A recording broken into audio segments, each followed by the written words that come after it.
सुप्रभात बच्चों, आइए आज आपको हम हिंदी पढ़ाते हैं और हिंदी का पाठ 4। ठीक है, आप देख रहे हैं पाठ 4। और सबसे विशेष बात है ना, ये पाठ 4 में हमारा है महाभारत। इस महाभारत के विषय में हम आपको बताएंगे। उससे पहले आप समझ जाएं कि पाठ को समझने के लिए पाठ का शब्दार्थ, कठिन शब्दों का सरल अर्थ समझना जानना बहुत जरूरी है, ताकि आपको पाठ को समझने में कोई दिक्कत ना हो। तो सबसे पहले हम अपनी कॉपी में शीरद लिखेंगे, फिर देन आफ्टर डेट, फिर चैप्टर नंबर, चैप्टर नेम, फिर शब्दार्थ। इस प्रकार से है। यह एक छोटा सा हम मोनोग्राम बनाएंगे अपनी कॉपी। और शब्दार्थ को हम हिज्जे के साथ उच्चारण करेंगे। प्रसिद्ध। प्रसिद्ध का मतलब होता है मशहूर।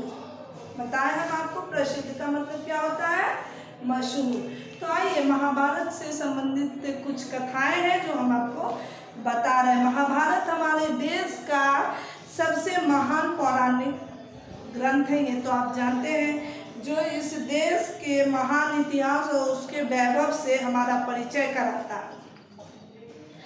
तो महाभारत उस प्रसिद्ध युद्ध का नाम है जो हमारे देश में लगभग 5000 वर्ष पहले कौरवों और पांडवों के बीच में हुआ था, लड़ा गया था। ये युद्ध जो है कौरव और पांडवों के बीच में लड़ा गया था। इस युद्ध का वर्णन विशाल ग्रंथ में किया गया है, उसे ही हम महाभारत कहते हैं। ये जो कौरव और पांडव के बीच में जो लड़ाई हुई थी ना, इसी युद्ध को हम लोगों इसका वर्णन जो है विशाल ग्रंथ में किया गया, वो उसका नाम है महाभारत, उस ग्रंथ का नाम। आप इस लॉकडाउन की अवधि में मेरे ख्याल से टीवी पे दे रहा था हमारा ये प्रोग्राम, महाभारत और रामायण, ये दोनों दे रहा था। आप देखे होंगे, इससे कुछ आपको जानकारी भी मिली होगी और कुछ विशेष जानकारी जो है इस पाठ से संबंधित हम आपको दे देते हैं। तो हम आपको बताते हैं कि हस्तिनापुर के राजा विचित्रवीर्य, उनका नाम था विचित्रवीर्य, के 2 पुत्र थे, धृतराष्ट्र और पांडु। धृतराष्ट्र और पांडु। धृतराष्ट्र बड़े थे और पांडु छोटे थे, इसलिए राजगद्दी पर धृतराष्ट्र का अधिकार था। किंतु धृतराष्ट्र जन्म से ही अंधे थे एवं पांडु को राजगद्दी दे दी गई। धृतराष्ट्र जो थे वो जन्म से ही अंधे थे और इसीलिए पांडु को वो जो गद्दी थी वो दे दी गई थी।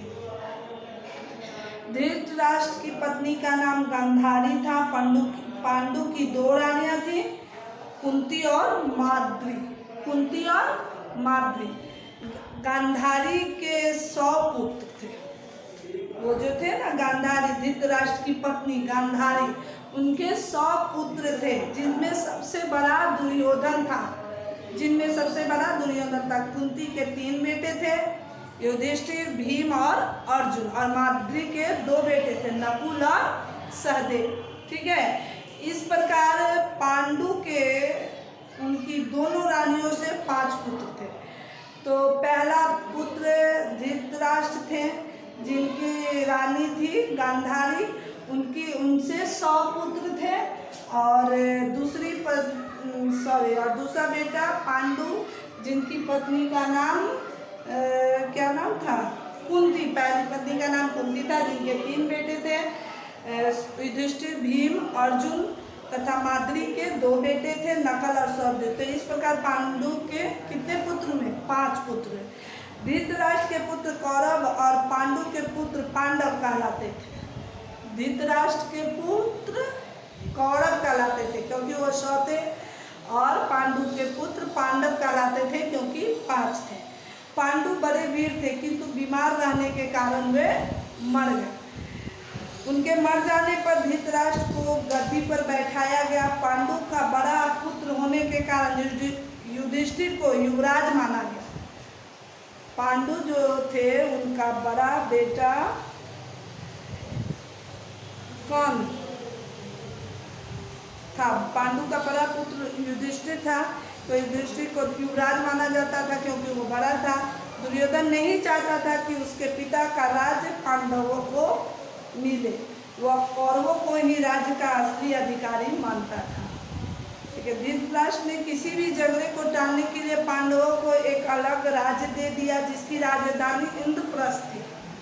इंद्रप्रस्थ थी। पांडवों को इंद्रप्रस्थ में राज्य करते अभी कुछ ही समय हुआ था कि दुर्योधन ने अपने चतुर मामा शकुनी की राय से युधिष्ठिर को जुआ खेलने के लिए हस्तिनापुर बुलाया, मतलब और उन्हें जुए में हराकर उनका समस्त राज्य प्राप्त कर लिया। छल से जुए खेलने के लिए बुलाया और जुए में हराकर उनका समस्त राज्य प्राप्त कर लिया। उनसे छल से उनका समस्त राज्य। वर्षों तक पांडव इधर उधर भटकते रहे, फिरते रहे। अंत में उन्होंने फिर आकर दुर्योधन से राज्य का कुछ भाग देने की मांग की, परंतु दुर्योधन ने उनकी मांग ठुकरा दी। ठीक है, पांडवों की ओर से श्री कृष्ण ने दुर्योधन को लाख समझाया कि शांति से काम लो और पांडवों का अधिकार उन्हें दे दो, परंतु दुर्योधन ने यही कहा कि मैं बिना युद्ध किए सुई की नोक के बराबर भी भूमि पांडवों को नहीं दूंगा। अंत में कौरव और पांडवों के बीच कुरुक्षेत्र के मैदान में भयंकर युद्ध हुआ, जो 18 दिन तक चला। जो युद्ध हुआ महाभारत जिसे हम कहते हैं, वो 18 दिन तक चला। इस युद्ध में दोनों ओर के अधिकांश लोग मारे गए। पांडवों दुर्योधन को उसके 100 भाइयों सहित मार डाला। पांडव जो थे वो दुर्योधन को उसके 100 भाई के साथ मार डाले। पांडवों को इस युद्ध में विजय प्राप्त हुई, किंतु अपने ही सगे संबंधियों का वध कर दिए जाने से वो बहुत दुखी थे। यह विजय भी उन्हें हार के समान लग रही थी। अंत में अपने पौत्र परीक्षित को राज्य देकर पांडव हिमालय यात्रा पर निकल गए। ठीक है, तो ये महाभारत जो हम आपको अभी सुनाए कि संक्षिप्त में बताए हैं, क्योंकि ये बहुत बड़ी कहानी है। तो ये क्यों हुआ था? तो ये पांडु और धृतराष्ट्र के बेटों दोनों के बीच में हुई थी। तो वो लोग धृतराष्ट्र का जो पुत्र था वो शांति से नहीं चाहता था कि पांडव को कुछ मिले, इसलिए पांडव कुछ मांग किए तो वो बताया दुर्योधन की नहीं, हम बिना युद्ध किए कुछ नहीं देने वाले हैं। तो इस क्रम में वो मारे गए, सभी 100 भाई मारे गए और इधर पांडव की जीत हुई। लेकिन अपने को खोने का गम भी पांडव को था, अपने सगे संबंधियों का खोने का गम था, इसलिए उन्हें वो खुशी नहीं लग रही थी। वो जीत के भी अपने आप को हारे समझ रहे थे। यही है कहानी। अब इससे संबंधित अभ्यास कार्य आपको हम पार्ट 2 वीडियो में बनाएंगे। आज के लिए इतना ही काफ़ी। धन्यवाद।